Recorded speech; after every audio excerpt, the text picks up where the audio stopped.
지난 5월 10일 전직 대통령들과 정재계 그리고 일반 국민들의 축하 속에 취임한 윤석열 대통령. 용산 대통령실로 출퇴근하며 이렇게 도어 스태핑하는 모습을 두고 새롭다는 의견이 나오기도 했었죠. 그렇다면 지지율은 어떨까요? 한번 살펴보겠습니다. 자, 지난 22일 RN서치 여론조사입니다. 여기서 처음으로 부정평가가 긍정평가를 앞서는 이른바 데드크로스 현상이 나타났는데요. 이틀 전 리얼미터 여론조사도 한번 보면요. 부정평가가 1.1%포인트 차이로 앞섰고요. 같은 날 나온 한국사회 여론조사 연구소 조사에서도 부정평가가 높았습니다. 자, 오늘 나온 데이터 리서치 조사에서는 부정평가가 50%를 넘었는데요. 긍정평가와는 5.1%포인트 차이가 납니다. 다만 지난주 한국갤럽 여론조사에선 9%포인트 오차범위 바깥으로 긍정평가가 더 높았습니다. 자, 오늘로 취임 51일째인 윤석열 대통령. 지지율이 데드크로스로 굳어지게 될까요? 아니면 잠시 주춤하는 걸까요? 예, 첫 주제는 굳어지는 데드크로스 물음표였습니다. 물음표라는 건 방향을 알 수 없다, 아직은. 그래서 저희 패널분들의 의견을 좀 들어보도록 저희가 준비한 거니까 여러 번 써먹습니다. OX 판넬을 준비했습니다. 하나씩. 예. 꼭 미리 안 나와주시고. 이런 게 또 있어야 자연스럽고 또 뭔가 라이브 하잖아요. 그렇죠. 예. 깨알 라이브죠. 깨알 라이브죠. 또 김우식 교수님 좋아하시니까 예. 제가 라이브로 준비했습니다. 자, 윤석열 정부의 긍정평가, 부정평가를 각 패널 분께서 내가 여론조사다라고 생각하시고 들어주시기 바랍니다. 예, 긍정이면 O, 부정이면 X입니다. 예. 사실 해보니까 제가 너무 뻔한 걸 했던 느낌이. 너무 답정너 질문 아닙니까? 예. 데드크로스가 이어질 것이냐, 예. 아니면 회복할 수 있을 것이냐 이렇게 물어봐도 비슷하겠군요. 네. 그렇죠.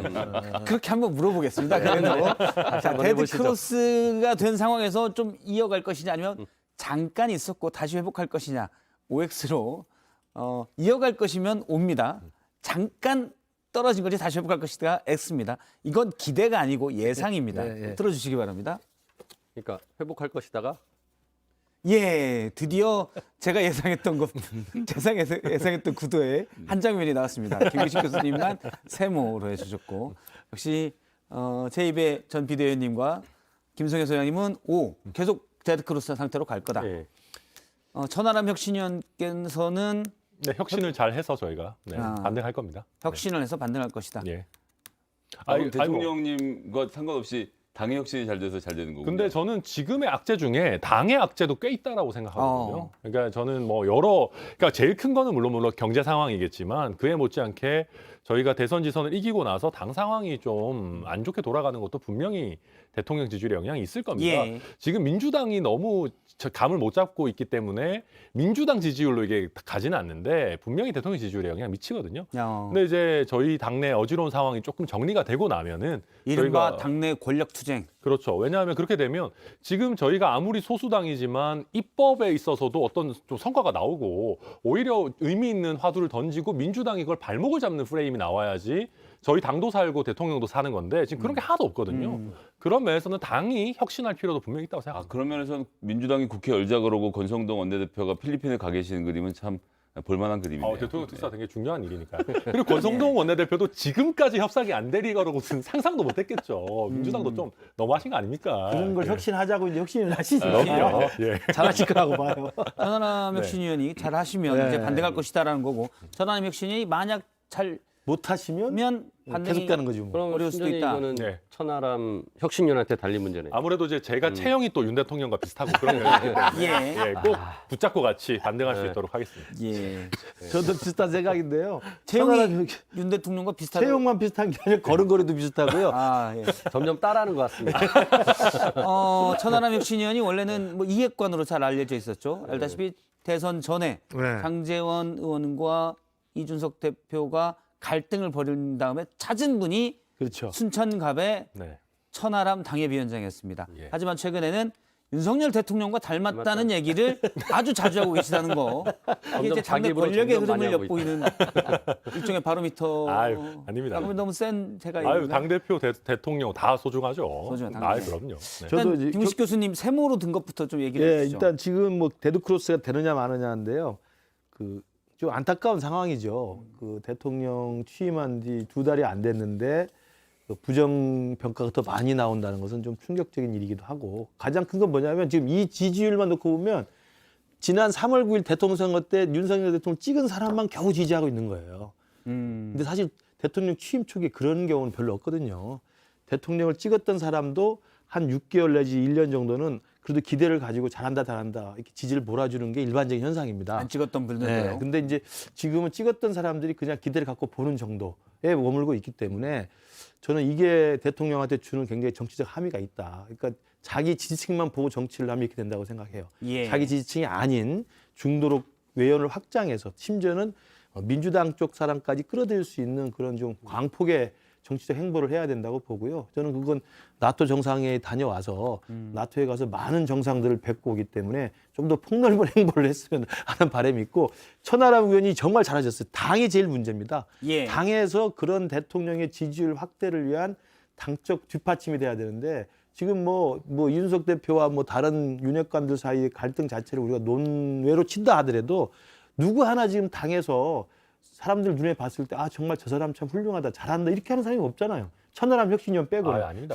저는 그런 예. 얘기 아니고 컨텐츠가 안 나와요. 그러니까요. 예. 그런 내용들 나와야 되는데 그걸 할 사람이 아무도 없는 거예요. 정부 지금. 초기에는 국정 비전을 보이고 윤석열 정부가 뭘 할 것이다. 여기에 관심이 모여야 되는데 당에서부터 내부 권력 싸움만 자꾸 뉴스가 나오니 지지율이 높을 수가 없다. 이런 그렇죠. 말씀이시고요. 네. 예. 원인을 하나의 당으로 꼽으셨고 네, 뭐 저는 다른 이제 원인들을 좀 꼽으신다면요? 그 김기식 교수님 말씀하고 좀 맥락이 비슷한데 결국 그 정권 초기에 대부분 통합 행보를 하거든요. 예. 근데 이제 아시다시피 뭐 여가부 폐지한다라는 논란부터 시작해서 그 대선 때 이어진 성별 갈라치기 같은 그런 모습들이 유지가 되고 있고 그리고 인사 문제에서도 뭐 특별하게 이렇게 어떤 통합적인 모습 뭐 누군가를 더 이렇게 자기 사람들을 챙기는 모습만 예. 평가받고 있는 상황이다 보니까 결국은 지금 이 지지율이 이제 계속 떨어지는 하향세로 온 것 같고요. 특히나 최근 6월 들어가지고는 이제 아무튼 제가 보기에는 여러 가지 뭐 수사나 이런 것들이 전 정권 때리기라고 저는 이제 국민들이 인식할 수밖에 없는 억지스러운 부분들이 좀 있습니다. 심지어 그 서해 공무원 지금 월북 문제 예. 이 논란도 그 지난 정권에 있었던 것을 계속 파헤쳐가지고 뭐 들쑤시면서 뭔가 논란을 만들어내는 이 과정에서 국민들이 이제 실망하는 모습이 보이는 거고 당도 저는 지금 우리 천하람 변호사 입장에서는 뭐 혁신위가 잘하면 될 거라고 하는데 별로 그렇게 좋게 갈 가능성이 없을 것 같아요. 그러니까 이제 7월 7일 날 이준석 당대표에 대한 윤리위원회가 어떤 결론이 나도 또 논란이 될 것 같고 그러면서 결국 당에서 계속 어떤 그 내용들이 쌓일 것 같고요. 심지어 이제 안철수 의원이 추천한 지금 2명의 최고위원 계속 지명 안 하고 있잖아요. 그러니까 예. 이건 저는 계속 갈 것 같거든요. 뭐 윤리가 끝나도 이런 식으로 간다면은 별로 이렇게 잘할 게 없어서 계속 좀 떨어지지 예. 않을까. 예, 뭐 예. 계속 적다가 계속 앞에서 말씀하셔서 하나씩 긋고 있었는데 같은 이야기 계속 제 나중에 생각에 이제 오늘 많이 쓰셨어요 또. 네, 왜 이렇게 나- 악재가 이유를 한 많아, 우리. 7개 정도 예. 쓰셨다가 예. 6개를 그래도 남은 게 있어요? 남은 왜 이렇게 악재가 거 많아요, 저는 우리? 사실 이제 윤석열 대통령의 잘못이 아닌 부분도 있다고 생각을 합니다. 이제 유가도 오르고 있고 이율도 전 세계적으로 오르고 있고 그다음에 물가도 오르고 있는 이런 상황에 대해서 국민들의 불만이 기본적으로 쌓이는 게 있죠. 근데 이제 대통령께서 말씀하셨지만 이게 우리나라 일국에서 해결하기 어려운 문제인 측면이 분명히 있거든요. 근데 이제 본인이 전문가가 아니다 보니까 그런 배경 설명조차도 그럼 우리 예. 정부는 할 게 없다라고 하는 식으로 비춰졌던 점도 국민들로서부터는 답답했고 그러면서 이제 상황이 이런데 뭐 이런 빵을 사러 가거나 구두 사러 가는 것이 서민 행보로 보이는 게 아니라 아니 공부 안 하시나 이렇게 되는 그런 것의 부작용으로 나토 가기 전에 열공 모드라는 단어가 또 나와서 아니 이제 와서 외교를 공부한다고 뭐 이런 흐름이 계속 이어지는 것들이 문제였다고 보는데 저는 여기서 지금 기재부 관료들을 너무 믿고 계신 점이 윤석열 대통령에게 크게 부담으로 작용할 거라고 봅니다. 무슨 얘기냐면 물가 잡고 유가 잡아야 된다는데 대책으로 내세우는 게 유류세 인하 이거 정유 업체에 예. 직접적으로 깎아주는 것이거든요. 그다음에 법인세 인하. 그래서 6조 원의 법인세 인하 혜택을 보는 기업이 이게 지금 10대 기업의 계열사들이 보는 혜택이 6조 원이라는 거예요. 삼성전자 혼자 1조 6천억 원의 이번 예. 법인세 이 할인 혜택을 본다라는 한겨레 신문의 기사도 나와 있고 그다음에 이제 종부세 인하. 거기다 또 최근에 기업 만나서 자 직원들 월급을 동결시키는 거 어떻습니까?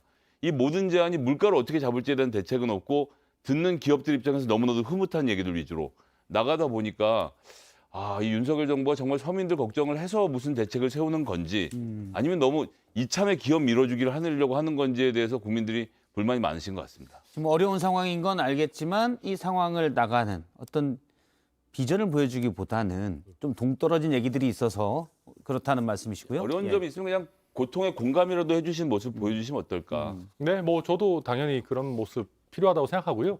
근데 다만 이제 저는 핵심은 오히려 인사 문제라고 봅니다. 그러니까 뭐 경제 문제는 당연히 뭐 있은 부분이고요.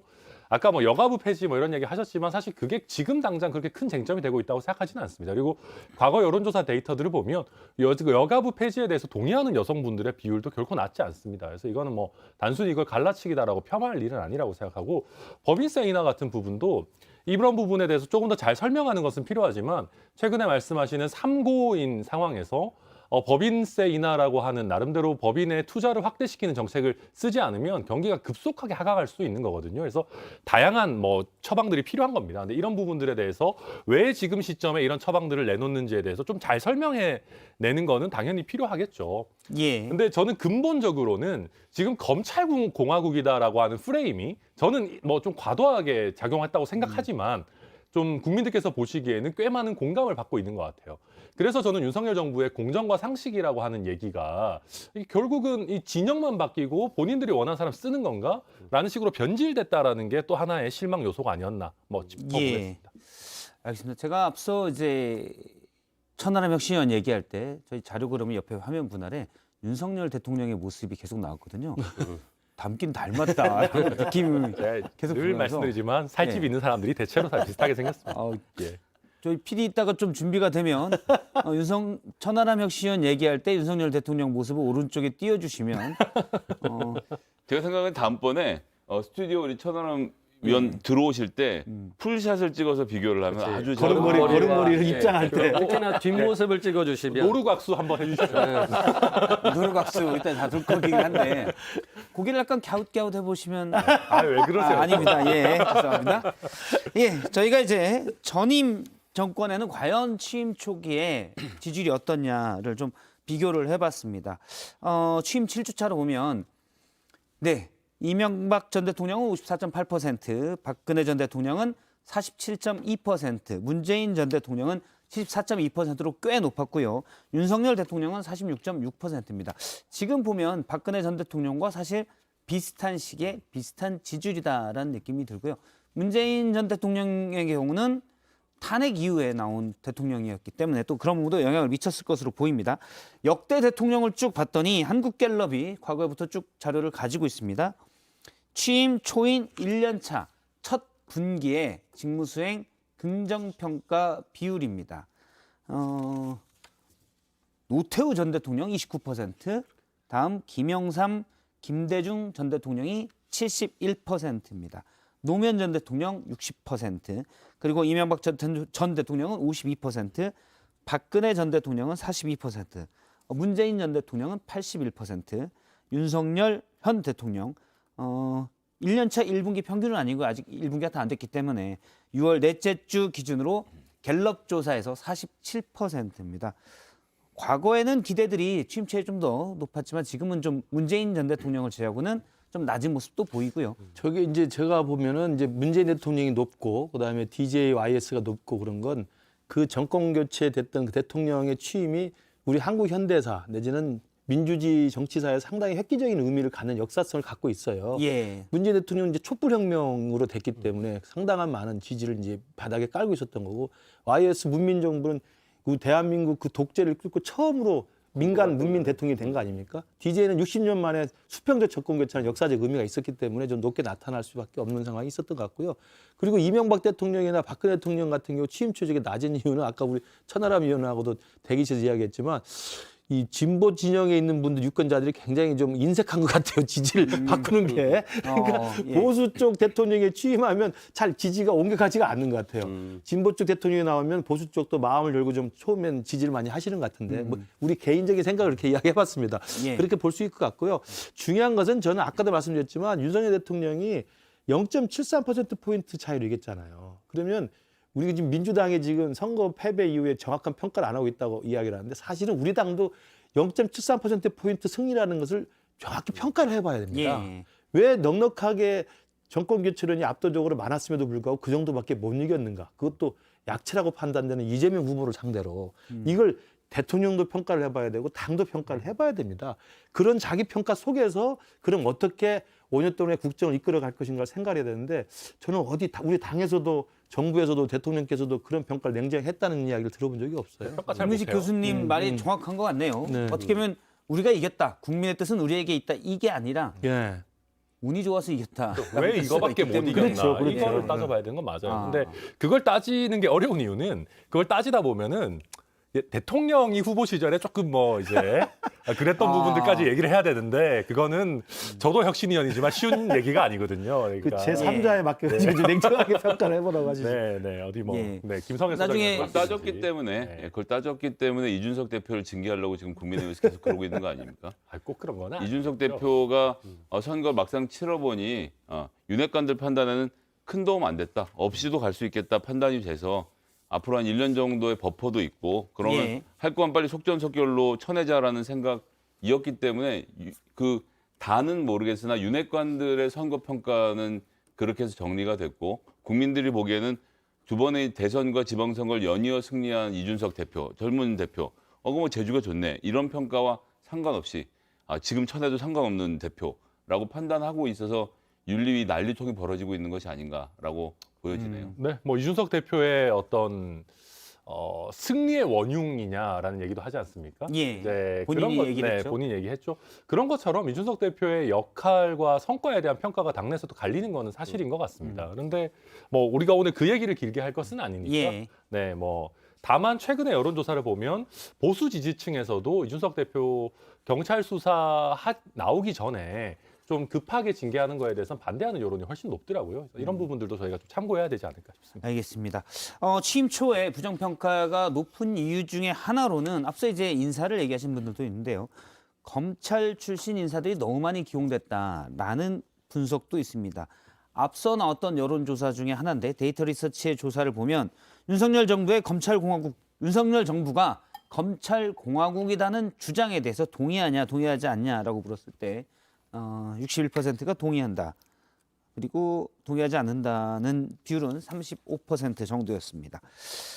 예, 이런 부분이 이제 최근 검찰의 권한이 사실 지난 문재인 정부에서 가장 목소리를 높였던 게 어떻게 보면 검찰 개혁인데 윤석열 대통령이 되면서 검찰의 권한 힘은 더 세진 것 같다는 얘기가 많이 듭니다. 어제 한동훈 법무부 장관이 약 700명의 검사들, 중간 간부들을 인사를 단행했는데 역시 너무 친윤이다라는 비판이 민주당에서 나왔습니다. 오영환 대변인의 얘기를 들어보겠습니다. 사단 말고는 쓸만한 검사가 없습니까? 소통령 한동훈 법무부 장관이 단행한 검찰 인사의 결과물은 역시나 윤심이었습니다. 검찰에서조차 권력의 핵심은 윤석열 사단이었습니다.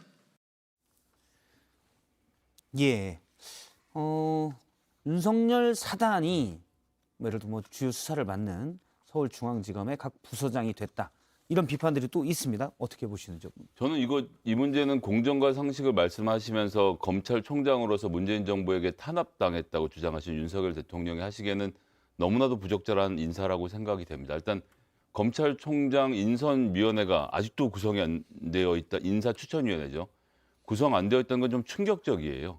그러니까 700명이면 전체 검사가 2,300명인데 전체 검사의 3분의 1 인사를 했으니 앞으로 1년 동안 하려고 해도 누구 할 사람이 없는 상태를 만들어 놓고 제가 어제 인사에서 가장 충격을 받았던 부분은 두 부분인데 일단 손준성 검사 공수처에서 기소 의견으로 검찰에 수사하라고 넘겼는데 기소는 무슨 기소라고 하면서 오히려 승진격으로 해서 우리가 너를 보장하마라는 인상을 강하게 주는 송무부장 자리로 지금 옮겼죠. 서울중앙지검 서울고검으로 옮겼죠. 그리고 제가 가장 충격을 받은 인사는 박현철 대검 대변인입니다. 예. 대변인은 검찰총장 대변인이거든요. 그러니까 검찰총장이 내 입이 되어줄 사람을 초대해 와서 대신 이야기를 전하고 모든 이런 과정을 하는 건데 대통령 대변인을 대통령이 없는 상태에서 뽑는 거나 마찬가지인 거예요. 예. 법무부 장관 대변인이 아닙니다, 지금. 그런데 한동훈 법무부 장관이 대검 대변인까지 임명했다는 것은 뽑지도 않은 검찰총장이 정확히 얘기하는 거죠. 넌 그냥 저 선생님께서는 앉아 계시다 나가시면 됩니다.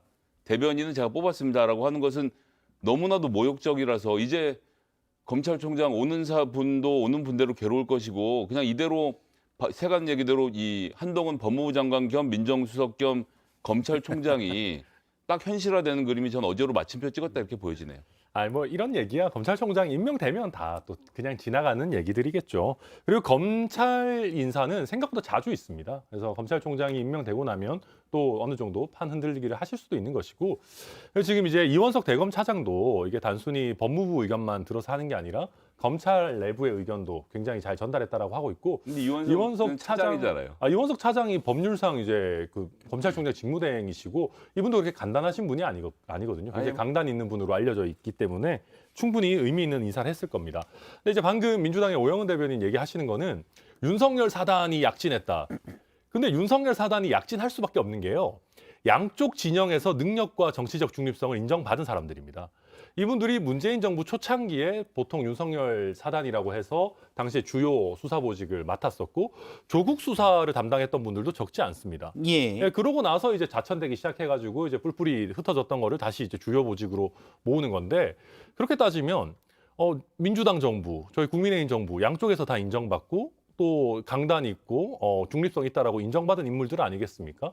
이런 사람들을 중용하는 게 뭐가 잘못입니까? 윤석열 사단이라는 거를 만들어준 게 오히려 문재인 정부거든요. 그래서 저는 오영훈 대변인 저런 말씀은 만약에 윤석열 사단이라고 한 사람들이 박근혜 정부의 인사들, 과거 저희 당의 예전 인사들을 처벌한 사례가 없다라고 하면은 맞는 말씀이지만 과거의 선례들이 있는데 그렇게 얘기하시는 거 좀 안 맞는 거라고 생각합니다. 근데 이제 지난번에 검사장급 할 때는 이렇게 숫자는 많지 않았지만 그때는 그래도 나름 좀 탕평 인사 아니냐라는 평가 나왔거든요. 그러니까 뭐 너무 특수부에 치중되지 않고 뭐 공안부에 있던 분들도 좀 올라가고 뭐 이렇게 또 여성도 또 고검장으로 하나 올라가고 하면서 이렇게 검사장으로 올라가고 하면서 뭔가 이제 그런 분위기가 이제 만들어져서 그때는 별로 그렇게 이제 비판의 목소리가 나오지 않았었어요. 근데 이제 뭐 불과 한 일주일 정도 지금 지난 상황에서 다시 이 전체 검사 인사를 하면서 결국은 알고 봤더니 윤석열 대통령과 가까운 예. 결국은 또 그렇게 간다. 그러니까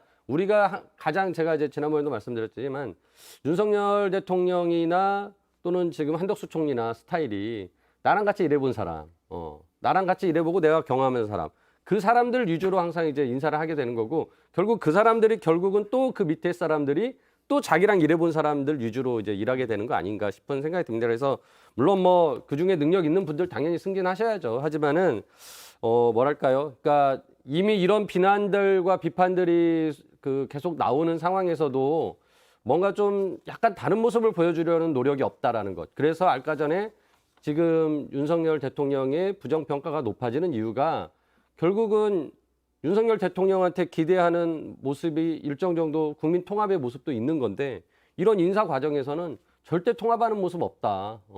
내 사람 챙기기로만 간다라는 것을 계속 확인시켜주고 있어서 저는 뭐 이게 이제 부정적인 그 평가까지 계속 이어진다고 봅니다. 검찰 인사 이제 어제 난 건 사실은 그 지금 검찰총장이 공석인 상황에서 사실 비판을 충분히 받을 수 있다고 봐요. 네. 그러니까 하루빨리 검찰총장 인사 추천위원회를 구성을 해서 빨리 검찰총장의 공석을 빨리 제대로 정상화 시켜야 한다고 보고요. 저는 그건 이제 걱정되고 우려되는 바를 제기할 수 있다고 봅니다. 그러나 그건 저는 그 이후에 좀 우리가 좀 기다려보자고 말씀드릴 수밖에 없는 게 이번에 만약에 윤석열 사단이나 아니면 문재인 정부 후반기에 권력 수사를 했기 때문에 쫓겨난 사람들을 다시 정상화시키는 조치의 성격이 있다고 보는데 한동훈 장관부터 시작해서 윤석열 총장도 그랬고 적폐청산할 때는 잘한다고 막 승진시켜줬다가 살아있는 권력에 대해 수사를 하니까 조국 수사 이후부터 이제 쫓겨난 사람들이잖아요. 이걸 정상화시키는 거라고 본다면 그러니까 보훈의 인사라고 보기 그렇게만 한정하지 말고 이 사람들은 그러면 권력에 대해서 눈치를 보지 않는 특성이 있는 사람들이에요. 그러면 이번에 발탁된 또 승진한 사람들조차도 윤석열 정부 그 살아있는 권력에 대해서도 눈치를 보지 말았으면 좋겠다. 또 그렇지 않기를 바란다는 의미로 일단 지켜볼 필요가 있고요. 그런데 와서 정상화시켜서 했는데 문재인 대통령 시절에는 살아있는 권력에 대해서도 대들더니 윤석열한테는 대들지 않는다. 이러면 문제가 있는 거죠. 저는 그렇지 않을 검사들로 채워졌기를 바랍니다. 예. 그래서 이제 그런 부분은 좀 지난 다음에 살아있는 권력에 대한 굴하지 않고 수사할 수 있는 엄정한 어떤 검찰상 이런 것들을 기대를 일단 해보고 안 되면 그때 제가 또 같이 비판할 수 있을 것 김건희 같아요. 여사님 도이치모터스부터 수사하는지만 봐도 그렇죠. 충분히 알 수 있지 예, 않을까 예. 싶습니다. 검찰의 독립이라는 게 사실 살아있는 권력에 대해서 얼만큼 칼을 댈 수 있느냐는 그렇죠. 부분인데 그게 된다면 능력 있는 검사도 근데 그건 증명할 일이다라는 그렇습니다. 말씀이시죠? 예. 알겠습니다. 이건 저희가 여쭤보는 건데요. 확인되지 않은 얘기들입니다. 지금 뭐 총장도 없는 상태에서 인사 다 한동훈 법무부장이 다 하고 있기 때문에 총장이 이제 와도 허수아비다. 앞서 김성애 소장님 말씀처럼 본인 대변인도 본인이 못 뽑았다. 그래서 몇 분이 거절을 했다고 하더라고요. 들으신 얘기가 있으면 금방 들었는데요. 아 그래요? 사실 들었다고 해도 어떻게 말씀드리겠습니까? 근데 뭐 공격견에 이렇게 편하게 얘기하면 또 얘기하실 줄 알았는데 또 그건 또 아니네요. 안 넘어갑니다. 예, 안 넘어가시네요. 근데 이건 이제 단순히 꼭 그런 문제보다도 한동훈 장관의 기수가 일단 굉장히 낮아졌고요. 예, 27기죠. 네, 네. 그리고 이제 최근에는 꼭 검찰총장에 한정되지 않고 이제 인사청문회 하는 자리에 대한 기본적인 그 거부감 내지는 걱정들이 많이 있는 것 같습니다. 그래서 예. 검찰총장 제안을 받은 분들 중에서도 망설이는 분들이 좀 있는 거 아니냐 그래서 뭐 그런 얘기들이 서초동에 소문처럼 돌긴 하는데 예. 뭐 저도 이게 자세히는 잘 법적으로 모르겠어요. 따지면요. 한동훈 검사는 옷을 벗었어요. 이제 민간인입니다. 그리고 법무부 장관이 됐죠. 그러니까 검찰 출신이긴 하지만 검사할 사람이 아니거든요. 그러니까 나와 있는 상태인 것이고 대통령께서는 검찰총장 예전에 하신 거 지금 대통령이시잖아요. 근데 이 두 분이 항상 강조해서 하신 말씀이 검찰의 인사와 예산의 독립이었단 말이죠. 그럼 검찰총장을 중심으로 해서 그 조직이 독립할 수 있도록 만들어주는 것이 전 검사 선배로서의 도리였다고 생각하는데 수장을 세워놓지 않고 알을 쭉 채우는 형태로 해놓은 것. 그러니까 이거 지금 뭐 사람이 거절하느냐 마느냐를 따질 것이 없는 게 그 총장을 뽑아놓고 그분과 상의해서 검찰이 어떻게 독립할지를 한동훈 장관이 만들어준 것이 본인의 마땅한 임무였고 국민들이 그렇게 할 거라고 기대하고 문재인 정부와 다르게 검찰을 독립시켜줄 것이라는 기대로 한 것을 생각해 보면 지금의 처신은 뭐라고 말해도 전 변명이 안 될 거라고 봅니다. 예. 이른바 총장 패싱은 어쩔 수 없다. 좀 비판받을 만하다라는 말씀이시고요. 저희가 경찰 얘기도 좀 짚어보도록 하겠습니다. 행정안전부가 경찰국을 신설해서 경찰을 통제하려고 한다라는 논란, 비판이 있었고요. 저희도 다뤘는데요. 이상민 행정안전부 장관은 현행법상 행안부 장관이 치안사무를 관장한다는 입장을 다시 한번 강조했습니다. 그러니까 행정안전부가 경찰의 치안 업무를 관장해서 지휘할 수 있다는 주장인데 직접 얘기를 들어보겠습니다. 정부조직법 제34조를 한번 보겠습니다. 행안부 장관의 관장 업무에서 치안 업무가 빠진 것이 아닙니다. 별도의 항을 만들어서 치안 업무는 경찰청을 통해서 관장하도록 한 것입니다. 2달이면 그 정도면 충분히 여론 수렴이 되고 이야기할 의견들은 다 나올 것 같아요. 더 한다고 해서 새로운 의견이 나올 게 아니거든요. 그래서 15일에 저희가 확정된 입장을 발표하면 준비라든지 그 시행령이라든지 그런 걸 거치면 또다시 한 달 정도가 되고요. 그래서 제 생각은 한 8월 말 정도, 실제는 8월 말 정도면 가능하지 않겠나 이렇게. 예, 정부조직법 제34조를 보겠습니다라고 하면서 이상민 장관이 얘기했기 때문에 저희도 같이 보겠습니다. 치안에 관한 사무를 관장하기 위하여 행정안전부 장관 소속으로 경찰청을 둔다 이렇게 돼 있어서 장관이 치안에 관한 사무를 관장한다라는 건지 이거 국어입니다. 수식하는 말이 위하여 경찰청을 둔다는지.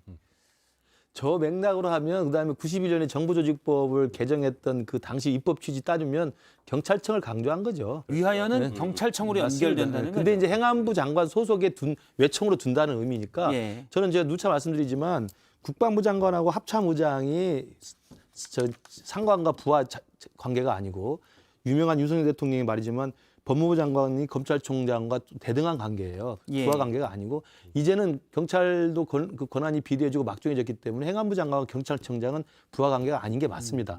업무가 서로 다르고 독립해 줘야 되는데 예. 문제는 이제 뭐냐면 그 법무부 안에 검찰국이 있고 지금 그래서 경찰청에 대한 어떤 지휘 감독을 위해서 행안부 안에 경찰국을 둔다는 이야기인데 그 경찰국을 둔다 하더라도 경찰청에 대한 기존의 통제 방식이 다 아는 것처럼 청와대의 대통령의 눈치를 보고 민정수석실에서 좌지우지했던 비제도적인 통제였잖아요. 예. 이건 분명히 잘못된 겁니다. 그래서 이걸 고치기 위해서 사실은 있는 조직이 있습니다. 국가경찰위원회라는 게 있어요. 근데 국가경찰위원회가 지금 있긴 하지만 상임위원 한 분 정도만 상근하고 나머지는 전부 비상근이에요. 그러니까 국가경찰위원회라는 것을 법적으로 만들어 놓고 이 사람이 인사권, 예산심의권, 인사동의권 같은 추천동의권이 다 있습니다. 근데 허수아비예요. 그리고 실제로 청와대가 다 한 겁니다. 그렇죠. 이 잘못된 관행을 좀 법과 제도와 실제 관행을 좀 일치시키자는 문제 제기는 분명히 있을 수 있습니다. 특히 경찰의 권한이 워낙 비대해졌으니까. 그런 의미에서 저는 저런 행안부에서 그런 지휘 감독 또는 업무 지원할 수 있는 시스템을 만든다는 의미는 좋다고 보고, 그러나 저렇게 나와서 치안 업무까지 행안부 장관의 관할에 있다라고 이야기하는 것보다는 어서 빨리 정부조직법 개정안을 빨리 만들어서 야당과 협의해서 그 행안부 장관 관장 업무 안에 반드시 치안 업무를 넣어야 됩니다. 법무부 장관은 검찰 업무 검찰 사무 업무를 관장한다고 돼 있잖아요. 예. 그래도 검찰총장을 부하로 못 데리고 있는 건데 저는 그런 의미에서 좀 법적 제도적인 그런 좀 일치를 해야 되고, 두 번째로는 경찰청장에 대해서 경찰에 대해서 지휘 감독을 하더라도 그건 인사와 예산에 대해서 협의하는 것이지 수사에 대해서 개입하면 안 됩니다. 이 예. 부분도 명백하게 검찰의 지금 독립성과 중립성을 이야기하듯이 행안부 안에서의 경찰의 중립성과 독립성은 특히 수사에 관한 한 분명히 보장해 주는 것도 같이 논의해야 된다고 봅니다. 자문위원회는 지금 하자고 얘기하는 거죠. 그렇죠. 수사를 개입하라고. 아니 그건 지금 그렇게 되지 않습니다. 그러니까 검찰국이 수사에 개입하는 게 아니잖아요. 법무부 검찰국도 그 대신 예산 짤 때, 그다음에 인사를 협의할 때 중간 매개체 역할을 하는 겁니다. 네. 예. 그러니까 이제 가장 중요한 건 이 수사하는 당국이 검찰이든 경찰이든 결국은 독립성, 중립성을 가져야 된다. 그게 누구로부터의 중립성, 독립성이겠어요? 그러니까 정치, 정권으로부터거든요. 근데 지금 이제 정권으로부터 중립성과 독립성을 가져야 되는 검찰이 검찰총장 없이 운영되다 보니까 한동훈 법무부 장관이 그거를 다 지금 인사를 하고 있는 과정이니까 지금 정치적인 정권으로부터의 독립 이런 것들이 인정받지 못하고 있는 상황이고, 지금 경찰도 지금 뭐 김근식 교수님 뭐 다 설명해 준 거 예. 100%다 저도 동의하는 내용들인데, 그러니까 이제 이 치안이라는 것을 예전에 이제 내무부에서 빼온 것, 그래가지고 치안본부 없애고 이렇게 경찰청으로 독립시킨 그 역사성이 있는 거잖아요. 그때 법 개정안 취지를 지금 어떻게 보면 이상민 장관은 전혀 모르시는 것처럼 그냥 막 문구만 해석해가지고 법관처럼 또 막 이렇게 법률가가 해석을 한단 말이에요. 근데 저는 이제 그런 것들이 국민들한테 먹히지 않고, 그리고 진짜 이런 데에서 고민하셨던 전문가들이 이 부분에 대해서 수긍을 할 수가 없거든요. 그래서 예. 저는 아까 이제 그 국가경찰위원회 원래 그 기능을 그렇게 맡긴 거예요. 독립적이고 중립적으로 하라고. 그러니까 그 기능에 어떻게 하면 더 강화할 것인가라는 고민도 함께 있어야 되는데, 그런 부분 다 그냥 뭐 논의도 안 하고 어떻게 보면 드러내놓고 그냥 경찰국 뭐 지금 이름 정해지지는 않았지만 그렇게 만드는 식으로 이제 가다 보니까 지금 이렇게 논란이 된 거죠. 그래서 저는 이 부분 역시 제가 문재인 대통령 때도 참 아쉬웠던 게 이 검경 수사권 조정하면서 이 검찰과 경찰이 자기네 어떤 그 좀 밥그릇 지키기의 어떤 타협안으로 처음 초안이 만들어진 거거든요. 그거를 처음에 발표한 게 이제 조국 그때 예. 민정수석이 발표했던 거고, 지금도 약간 좀 그런 느낌이 들어요. 근데 그럴 게 아니라 진짜 우리가 올바른 방향이 뭔지를 놓고 좀 더 많이 토론하고 더 안을 만들어내는 노력을 해야 되지 않나 이런 생각이 듭니다. 앞서 이제 김근식 교수님이 얘기를 하셨는데 제가 궁금증 하나가 들었습니다. 사실은 법무부 검찰국이 있고 윤석열 검찰총장 시절 얘기한 건 총장은 장관의 부하가 아니잖아요. 네. 그래서 검찰의 독립성이 필요하다라고 얘기했지만 그렇죠. 사실 이른바 조국 수사, 조국 사태 수사부터 인사와 예산을 통해서 추미애 법무부 장관이 검찰의 독립성을 막은 거 아닌가요? 예, 그렇죠. 그러니까 그러면 지금 그게 법적으로 인사와 예산을 법무부가 가지고 있어서 당시 앞서 저희가 쭉 얘기했지만 이른바 수사를 제대로 하려던 검사들을 다 좌천 보냈잖아요. 그것은 지금 경찰국이 똑같이 한다면 역시 수사에 영향을 미치지 아니죠. 않을까라는 얘기죠. 그 추미애 당시 법무장관이 당시 검찰총장이던 윤석열 총장을 부하 다루듯이 하면서 인사권을 배제해버리고 예. 인사 협의를 해야 되는 협의도 안 하고 손발을 다 잘랐잖아요. 그건 법무부 장관의 전횡이었던 거고 예. 검찰국이 있어서 그런 건 아니라는 거예요. 검찰국은 그건 별개의 조직인 것이고 검찰국을 통해서 검찰국장은 항상 검사 출신이 가가지고 법무부 장관과 대검 검찰총장 사이에 메신저 역할을 하는 겁니다. 예, 그러니까 검찰국은 그렇지만 전반적으로 법무부가 예. 검찰을 직접 그렇죠, 그렇죠. 관장하게 될 경우. 근데 그것은- 지금 나오고 있는 모습이 행정안전부가 경찰청을 직접 관장하겠다는 얘기잖아요. 아니요. 그럼 그러니까 똑같은 지금 상황이 이야기하는 되는 게 것은 아닌가. 권고하는 경찰의 비대해진 권한에 대해서 국가경찰위원회라는 독립적인 조직이 있으나 예. 유명무실화되고 허수아비뿐이었고 청와대가 직접 통제하는 비제도적인 관행이었으니 이것을 법무부와 검찰청 관계처럼 행안부 안에 경찰국이라는 협조 체제를 만들고 그 대신 추미애 장관이 검찰총장과 싸우는 모습들은 그건 사람 대 사람이 가지는 정치적인 공방이었던 겁니다. 권한의 싸움이었던 거죠. 그러면 그것은 제도와 상관없는 것이기 때문에 지금 행안부 장관과 경찰청장 사이에서 경찰국 때문에 경찰국이 있으면 둘이 싸우게 되고 없으면 잘 되고 이런 게 아니라는 거죠. 예. 제도는 다시 달리 봐야 되고 장관이 경찰청장을 지휘하거나 수사에 개입해서 안 되고 경찰청장이 장관의 지휘 감독에서 벗어나서 또 독자적으로 하는 것도 안 된다는 말씀을 드리는 거예요. 제가 사회자로서 계속 나설 수가 없기 때문에 저는 이제 그 한박해 주세요. 수사 관련된 문제를 먼저 짚어보면 수사는 사실 국가수사본부로 지금 모이고 있죠. 예. 근데 국가수사본부의 본부장이 현재 임기가 보장되어 있기 때문에 이 문제가 아직 안 나오고 있는데 이 다음은 이 문제입니다. 그래서 국가수사본부장을 경찰이 아닌 사람으로 임명할 수 있어요. 뭐 법조라든지 예. 검사, 판사 등도 임명할 수 있는데 이 국가수사 권력을 어떻게 장악해 들어가는지가 요 다음 시나리오에 나올 거니까 그건 또 그때 가서 말씀드리겠고요. 그거 못하게 할게요. 예, 그다음에 이제 검찰국 말씀을 하셨는데 간단한 거죠. 지금 한동훈 법무부 장관이 하는 거랑 똑같이 할 수 있는 겁니다. 경찰국이 있었으면 이상민 장관이 10,000명의 경찰 인사를 경찰청장 안 뽑아놓고 지금 김창현 청장 나갔잖아요. 예, 벌써 그러지 나간다고 않습니까? 했죠. 예, 그러니까 어쨌거나 그 해임 절차를 이 사표 수리 절차를 마치고 나서 오케이 그럼 오늘부터 인사 시작합니다. 그러고 나서 10,000명 인사를 이상민 장관이 다 갈아치워도 말 한마디 못하고 지나갈 상황인 것이고 특히나 검사들은 아 뭐 다 좋아 옷 벗고 나가겠어 후배들이 내 길을 지켜주겠지라고 하면 변호사라도 하는데 지금 이 경란이 벌어지는 와중에 경찰 쪽에서는 사표 던지고 나가는 사람이 없다는 것은 이분들은 나가고 나서 변호사를 할 수 있는 게 아니거든요. 그러니까 인사로 장악할 수 있는 힘이 검찰보다는 경찰이 훨씬 강하기 때문에 지금 뭐 안 그럴 것 같지만 2,300명 중에 700명의 인사를 하는 윤석열 정부가 13만 명 중에 10,000명 못하겠습니까? 전 그래서 이건 정말 위험한 일이 될 거라고 생각하기 때문에 국가경찰위원회로 힘을 모아주는 것. 이건 사실 문재인 정부가 잘 못한 거예요. 예. 2017년에 국무총리실 산하로 해서 독립적인 기구를 설치할 것에 대한 제안까지 다 하고 안이 있었는데 요거 지금 아직 캐비넷에 잘 자고 있습니다. 요거 꺼내서 국회에서 논의를 꼭 했으면 좋겠어요. 저도 그래서 경찰국은 경찰국대로 그 행안부에서 경찰청과의 관계를 위해서 좀 만들고 국가경찰위원회의 권한을 명실상부한 독립기관을 만드는 것도 좀 병행할 수 있다고 딱 한 봅니다. 말씀만 더 드릴게요. 네, 이 네. 관계를 만든다고 하시는데 실질적으로 이상민 장관이 보여주신 모습은 어떻습니까? 경찰청장 후보군들 불러다 면접 보잖아요. 아니 그게 아니고요. 아니, 이미 이번에 그러니까 봤잖아요. 인사 참사가 난 것도 경찰국이 있었으면은 경찰청에서 올린 추천안이 행안부 장관은 중요하게 생각하지 않고 그냥 바로 자기들이 추천안을 그냥 제가도 없이 발표하는 그런 일은 없다는 거죠. 지금 그런 일들은 말씀을 경찰국이 반대로 있었으면 하시는데요. 거꾸로 될 선생님, 수밖에 정말 없는 죄송한데 거예요. 그 말씀 반대로 하셨는데 행정안전부가 준 자료로 경찰이 발표를 했지 경찰이 자체 자료로 발표하지 않았습니다. 여기까지 행정안전부도 인정하는 그 건데 행안부에서 내린 사람이 치안정책관이고 치안정책관이 경찰이 거기 현직에 가 있잖아요. 이 사람이 내린 행안부에서 내렸다는 안이 애초에 경찰청장에 보낸 추천안 그대로였던 겁니다. 그러니까 그것이 그대로면 네, 행안부에다 물어볼 일인 거지. 거기 출신이 경찰이기 때문에 경찰이 그럼 아니죠. 그야말로 그럼 왜냐하면 국회의원이네요. 법적으로도 예. 경찰청장이 추천해서 행안부 장관이 제청을 해가지고 경찰이 여기 대통령이 임명하게 돼 있습니다.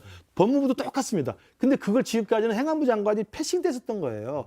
그런 제도가 계속 명실상부하게 있어야 되는데 이게 다 죽었던 겁니다. 그걸 제대로 하자는 제도적인 지금 고민을 하고 있는 것이고 말씀하신 것처럼 경찰의 독립 또 경찰의 중립 또 수사기관의 독립성을 위해서는 국가경찰위원회 국가수사본부의 독립성을 살려주는 것은 반드시 관철을 해야 된다고 봐요. 제가 최근에 경찰 고위간부를 보니까 그런 얘기를 하더라고요. 지금 뭐 경찰국 이른바 행정안전부가 경찰을 지휘하는 물론 당연히 경찰 입장에서 반대를 하면서도 우리가 자격증이 없어서 나가면 할 게 없다.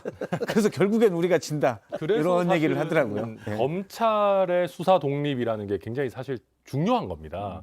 경찰은 말 그대로 독립성을 지니는데 한계가 있습니다. 신분 보장의 면에서도 예. 그렇고 이제 왼쪽 주머니에 사표를 품고 일하기 어려운 조직이거든요. 검찰은 나가면 이제 그렇죠. 사실 변호사를 할 수 있다고 하기 변호사에서 때문에 돈 더 많이 벌죠. 훨씬 소신 있게 일할 수 있는 환경이 마련되어 있는 겁니다. 그리고 자르기도 어려워요, 검사는. 예. 그러니까 그런 면에서 검찰의 수사 독립이라는 게 굉장히 중요한 거고, 그래서 민주당이 과거에 추미애 장관이 칼춤 추고 그러셨을 때 민주당은 그걸 좋게 얘기해서 민주적 통제라고 얘기했지만 저희는 검찰 장악이다라고 얘기를 했던 거고, 근데 다만 이 경찰국 논란에서 하나 빠져 있는 것은 뭐가 달라지느냐에 대한 논의가 별로 없습니다. 그러니까 아까 말씀하셨지만 뭐 경찰 인사권 막 얘기하셨는데, 경찰 인사권이 지금도 정치 권력에서 분리돼서 경찰이 자체적으로나 국가경찰위원회가 하고 있었다면 그 얘기가 맞아요. 근데 지금은 청와대가 하고 있었거든요. 냉정하게 말해서 경찰은 바람이 불기도 전에 눕고 있었습니다. 어떤 정권이 예. 됐든. 근데 행안부 장관의 제청권이라는 게 법에 있는 권한인데 지금까지 사문화돼 있었어요. 그럼 법에 있는 행안부 장관의 권한을 쓰기 위해서 그걸 보좌할 수 있는 뭐 어떤 조직을 만들어주겠다. 이건 굉장히 정상적인 거고요. 아까 치안이 뭐 행안부의 소관사무에 들어가냐 마냐 논란이 있지만 방금 김구식 교수 말씀하셨듯이 치안 정책관이라는 게 행안부에 있어요. 만약에 치안이 행안부의 업무가 아니라면은 문재인 정부 하에서도 치안 정책관이라는 거를 행안부 조직표에 넣으면 안 되는 겁니다. 누가 생각해도 치안은 행안부의 업무예요. 그걸 대신에 직접 하지 않고 경찰이라는 별도 조직을 통해서 하는 거고, 경찰에서 운용하는 수많은 제도들이 이미 행안부 장관 부령으로 되어 있습니다. 예. 예, 그렇기 때문에 이 논란 자체는 대통령의 권한을 행안부한테 준다라는 것이지 경찰이 갖고 있던 권한을 뺏어가지고 행안부가 통제하겠다라는 논의가 아니에요. 이게 프레임을 일단 뭐 양측 입장을 정리하면 네. 과거에 청와대가 몰래 행사했던 경찰에 대한 통제 예. 지휘를 행정안전부가 공식적으로 하자. 네. 아니다. 국가경찰위원회라는 정권에 예속되지 않는 기구가 있는데 그걸 강화하는 게 맞다라는 양측 조장으로 정리를 하도록 하겠습니다. 근데 하나만 아니면 제가 여기서 말씀드리고 싶은 게 짧게 해주시겠습니까? 예, 짧게. 그 예산권 인사권이 이제 지금 법무부의 검찰국에 있듯이 똑같이 행안부에도 경찰국 둬서 예산권 인사권을 갖자고 하잖아요. 근데 진작부터 검찰의 예산권을 독립시켜주자는 얘기 있어요. 그러니까 외청은 외청으로서의 자기가 예산권을 갖는 게 맞겠다라는 얘기를 할 정도로 오히려 예. 더 독립시키자는 얘기가 나왔는데 지금 오히려 그거를 독립시키는 게 아니라 더 귀속시키자고 하는 거고, 인사권은 인사위원회라는 또 별도의 조직을 통해서 이제 또 그렇게 운영을 해왔거든요. 근데 지금 그런 것들이 다 흐트러지는 상황이 되니까 이게 우려가 되는 겁니다. 인사위원회는 예. 놔두고 행안부 장관의 제청권을 실질로 한다라는 겁니다. 그걸 없애겠다.